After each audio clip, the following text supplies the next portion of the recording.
Hey, what's going on, everybody? James here, your ABX audiophile. Welcome to the review today. I almost called it a stream. I used to stream a bunch, so I was just used to saying stream. Anyway, I appreciate y'all being here. If you know our channel and what we do, it's all just bare bones, getting the best bang for buck that you possibly can. And so that's what we're all about. I appreciate all of you being here today. And today, we had the bookshelf shootout, which was super exciting. I've been waiting a long time to do it. I've had a lot of these speakers for quite a while, spent a lot of time with each of them in different setups, not only here in my office, but auditioning all three of them downstairs in my main system, as well as using them for surround sounds in different home theater configurations and stuff like that in my other room. So today, what are we talking about? We are talking about the, I'll bring them down, Sony that everybody's raving about. Everybody's talking about it all over the internet. I think they're sitting at something like $98 a pair. You know, you can the ports in the back, so you can kind of get some curls in if you wanted to. You know, something like that. We got those we're looking at today, and of course, you guys all know me. The B&Ws, my holy grail, my sound, my love. We've got the 2007 B&W, made in England, by the way. Whoop, whoop. 600 Series 3 from back in the day. One of the all-time greats. If you follow my channel, you know I run these towers in my main system, or I did until I got the Dynaudios.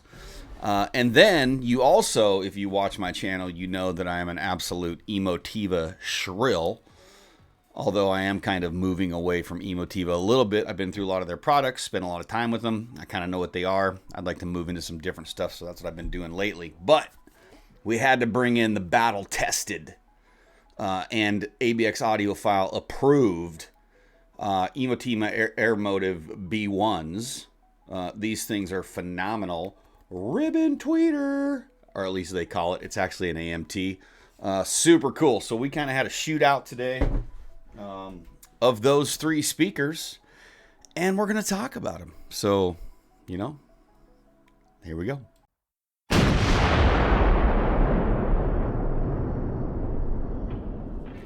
Do not forget to check the links below to our Discord and our brand new website, not my website, but a kind of creation website called the Hi-Fi Underground. We're going to be doing some good stuff there. Great social media space, no algorithms, no bullshit, no arguing, no, you know.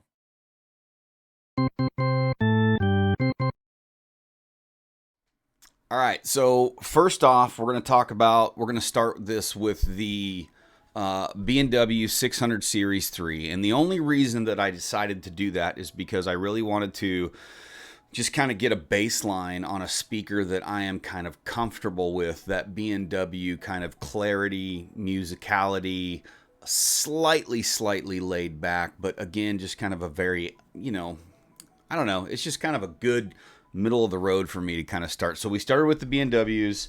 The test tracks that we used, one second, I'll bring them up because I just had them written down.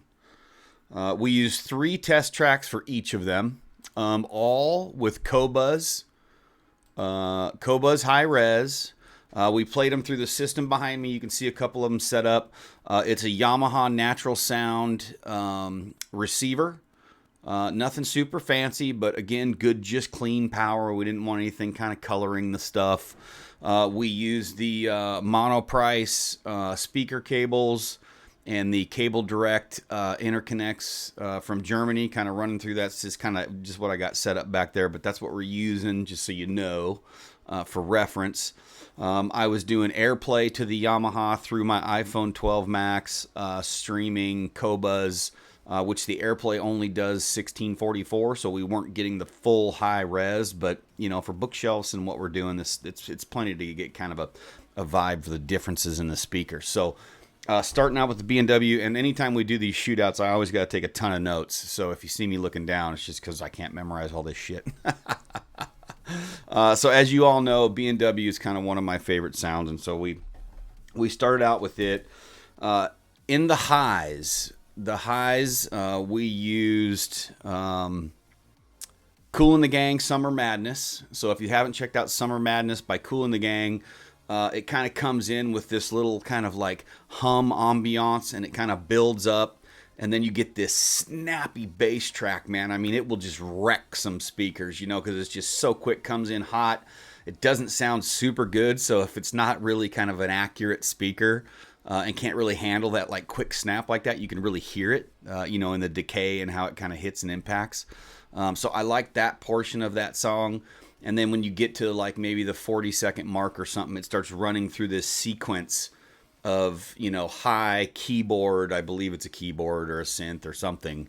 It runs through these series of really, really high notes that just gets up to where it's just off the charts, and you feel like maybe like your ears aren't even going to be able to handle it. And so it's really, really a good measurement, a measuring tool, if you will, for kind of an overall range and spectrum. It doesn't get into much deep bass, but it does definitely get into them lower, upper mids, and for sure them highs. So that's the first track that we used. The B&W, definitely clean and clear, slightly rolled off, but not much. And it really, the thing about the B&W is the decay is just phenomenal. So when you get to that top peak on that treble, and then it stops, it just kind of umbrellas down all around you for like quite a while. It's pretty fantastic. So that's what I kind of liked about those. Soundstage and imaging is just superb with the B&Ws. Just the clarity of the soundstage, the center imaging, kind of the width of speakers outside, again, just, you know, top notch. And it may just be because that's kind of what I'm used to. Really smooth and clean in kind of those high ends. As you get down to kind of the mids, we went to, what song did we play? Oh, You and Your Friend by Dire Straits. And we played, what else did we play? I popped in another one just because I wanted to I didn't feel like Dire Straits got me all the way where I needed to be. So we played, what is it? Oh, Jeff Lorber, My Bass. So Jeff Lorber, My Bass, it doesn't really get too deep of bass, but it gets into this like snappy mid-range thing, this lower mids that kind of pops around, and there's a couple sections in that song where it just gets really, really rowdy and just things are going on, and he's just hitting so many strings at once, and it can really just push those drivers to be, you know, kind of really like getting to their limit. And so we really like that. I used that one as well.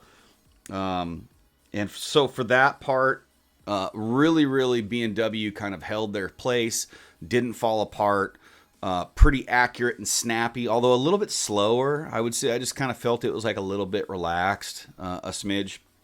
So those are the B&Ws that way. The bass, we went to James Blake.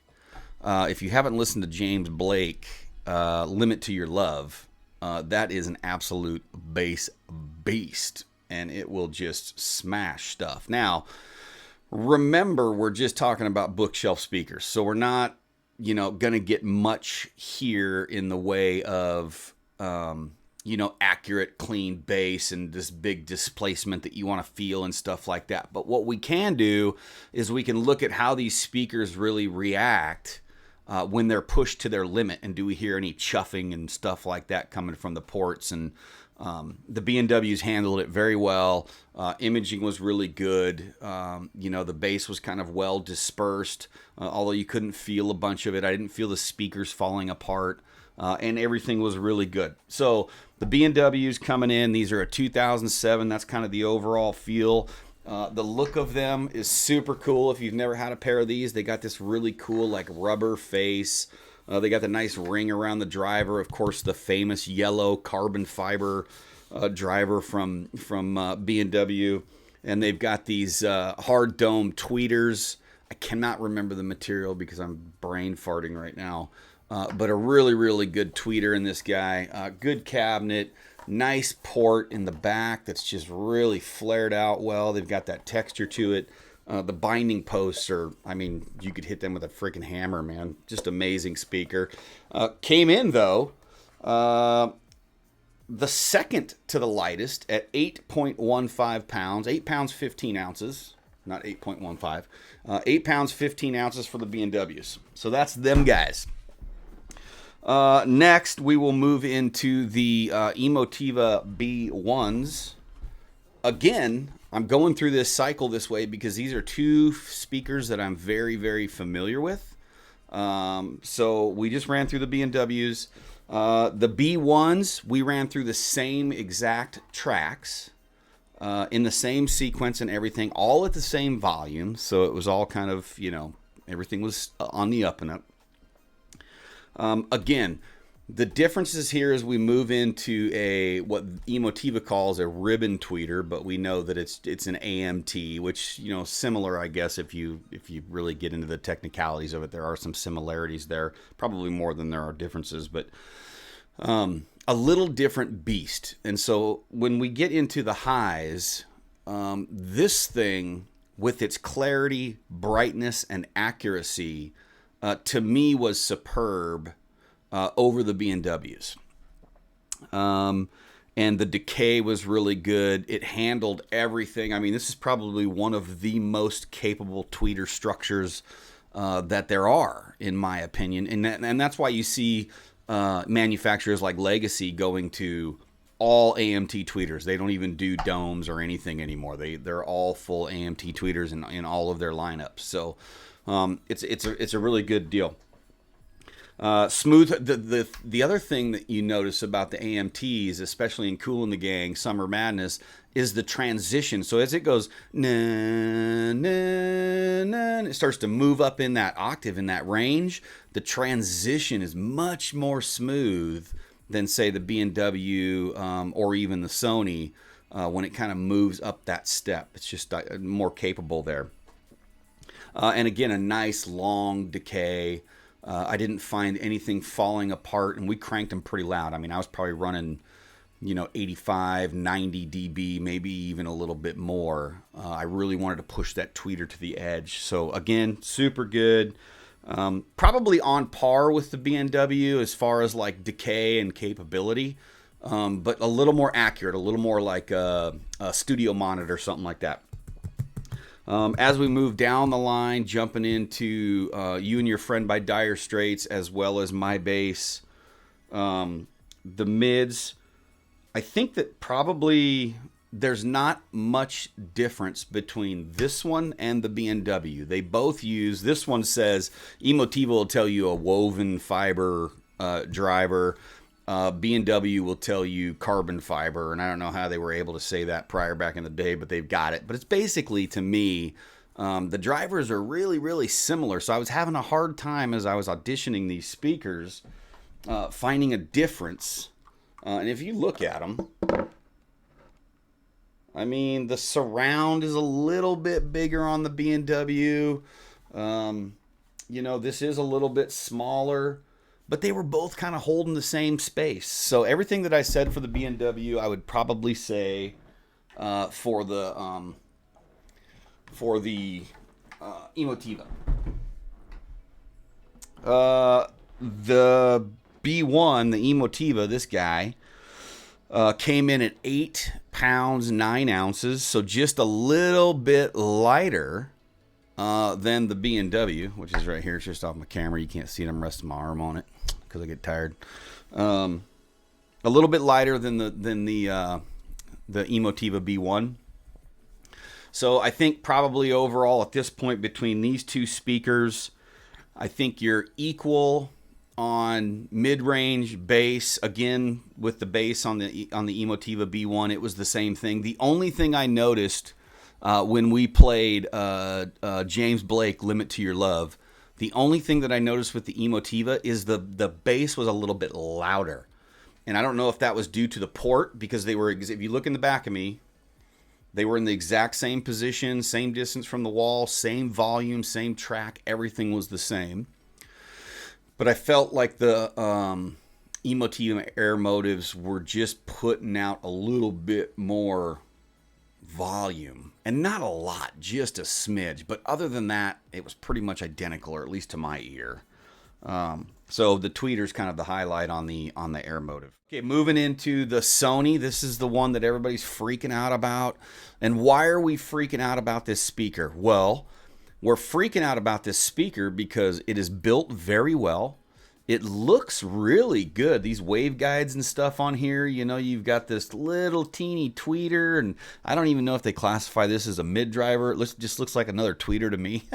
So they've kind of, in my mind, and just in my experience, it's kind of like they got a little dual tweeter array going on here with this really wide laid open waveguide here, and then a very small one on top. Again, a little waveguide.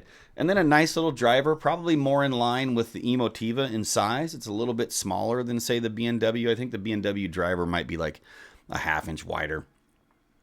And I don't know, it's got kind of this, I don't know what kind of material it is. I haven't looked it up, but it looks a little bit different. It's not a woven.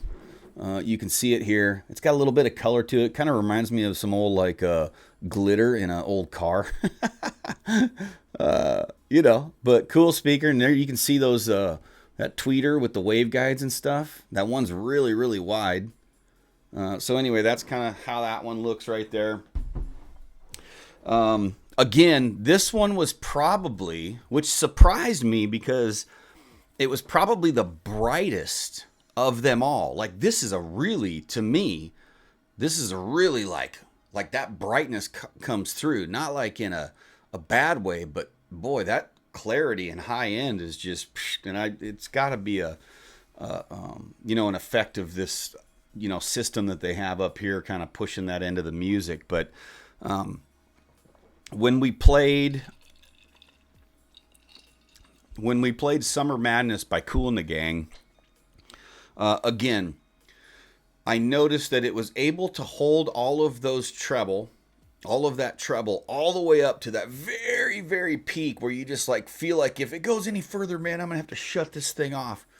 But the transitions weren't as smooth as the Emotiva B1s. It kind of jumped a little bit there when they kind of transition. The decay was nowhere near as good as say the B&W was, the Bowers & Wilkins, the 600 series. And I just kind of felt like it was a little bit, I don't know, it was a little bit forced. It was a little bit pushed. I mean, I'm trying to find things wrong here, you know, just because it's a $98 speaker. It's a $100 speaker. And the B&W back in the day was a few $100.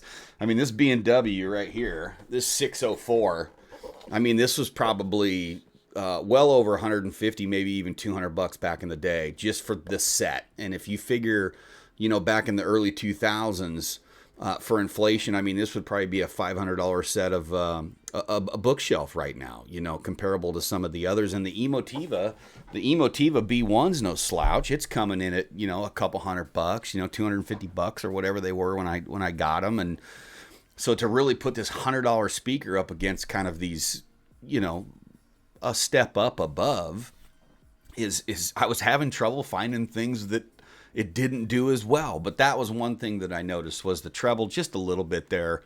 Not much. So the transition kind of in the treble, the decay wasn't as good. But I'll tell you what, the imaging on these things is freaking awesome. Way better than the Emotiva B1s. I think the Sony's image and soundstage is a lot better than the Emotiva B1s, and probably on par with the B&W 600s. Putting the B&W 600 soundstage and imaging probably just a little bit above. But the highs were good. Clearly the cleanest and brightest of them all. But like I said, they kind of fell apart, decay. The mid-range bass, snappy and tight. Again, when we played the My Bass song, clean. I felt like the mid-range, though, when that bass really got going, I felt that these were a little bit thin. Like they just kind of thinned out for me a little bit. Like they maybe couldn't handle quite all of what was being thrown at them. So they just kind of like slowed down a little bit. They didn't keep up quite as well as the Emotiva B1s or the B&W 600s. But again, let's just keep this in context. We're talking about like $100 speaker here, you know. So, and Sony, like, when's the last time Sony did anything that was like audiophile? I mean, Sony is always, in my mind, for the most part, at least since the 90s, been, you know, mostly like entry level stuff, right? You look at Sony's and you're like, oh man, I don't even know if they sell those at Best Buy, you know? So Sony, and if we're even keeping it in better context, when you look at the tower speakers that are the brother to this, and the whole kind of home theater setup, none of it even compares to these. These things right here will blow away the tower speakers. So anyway, I'm just trying to keep things in context here. The bass was probably the weakest part of the Sony speaker. Compared to the B&W and the Emotiva B1, the Emotiva B1 probably was first place in bass, followed by the B&W, only because the Emotiva gave you a little bit more, volume there. But whatever this speaker is, however this setup, man, it just falls apart quick. You know, when we played James Blake and that, like, I think it's like the 48 or 50-second mark, when that bass just starts kicking, you know, it definitely just starts getting a little bit muddy. Like, you gotta have a sub with all of them, but especially these. So overall, those are the three speakers and kind of my thoughts. None of them are bad choices. I think they are all fantastic speakers. Overall, the Sony, nice, crisp, clean speaker, a little bit bright, very clear, very snappy. I feel it kind of falls apart a little bit. The B&W, I mean, it's just a good workhorse. It's just, the B&W is just all around great. It doesn't do anything super fantastic, but it does it all well and just kind of blends together and makes a really great experience. You know, timing, soundstage, beautiful decay, very musical speaker on the B&W. Of course, I'm biased, I know. The Emotiva, again, I'm an Emotiva shrill, but overall my thoughts were clean, accurate, very smooth, very capable. Imaging was really, really good, and the soundstage is really nice with the Emotivas, and I really love that AMT tweeter. So for all of those reasons, I know you're going to be like, oh, shit, James, you only said that because you like B&W. I'm going to put the B&W at number one, winner of the shootout, only because I'm a huge B&W fan, and that sound just kind of, you know, sticks with me. And then in second place, obviously, the Emotiva B1s, man, what a phenomenal speaker. And then kind of bringing up the rear in third place is the new Sonys. But keep that in context, though. That's I had to try really hard to find things wrong. And it worked well all the way across the board. And it's only $98, I think, on Amazon right now. So, I mean, way to go, Sony. That is absolutely phenomenal. I would have any of these speakers in my system. You know, I prefer the Emotiva and B&W over the Sonys. But, man, for $98, I bought them. I didn't return them. I've had them. I bought them like a month ago or something. And I've been auditioning them, and they're still here. I'm not sending these back. These are an awesome speaker. These will stay with me for a long time. So anyway, I appreciate all of you. Make sure you check out that Discord link below, as well as we've got a new website. We've got a new website up. It's not my website, but I'm kind of one of the founding folks there. The Hi-Fi Underground, man. It is awesome. It's a great space. No algorithms, no taking your data, no bullshit. Come check it out. The links will be below. It's a really good space, and I will see y'all there. And remember, doesn't matter how you enjoy your music, as long as you enjoy it, don't let anybody tell you your system's not good enough. And you all have a great day.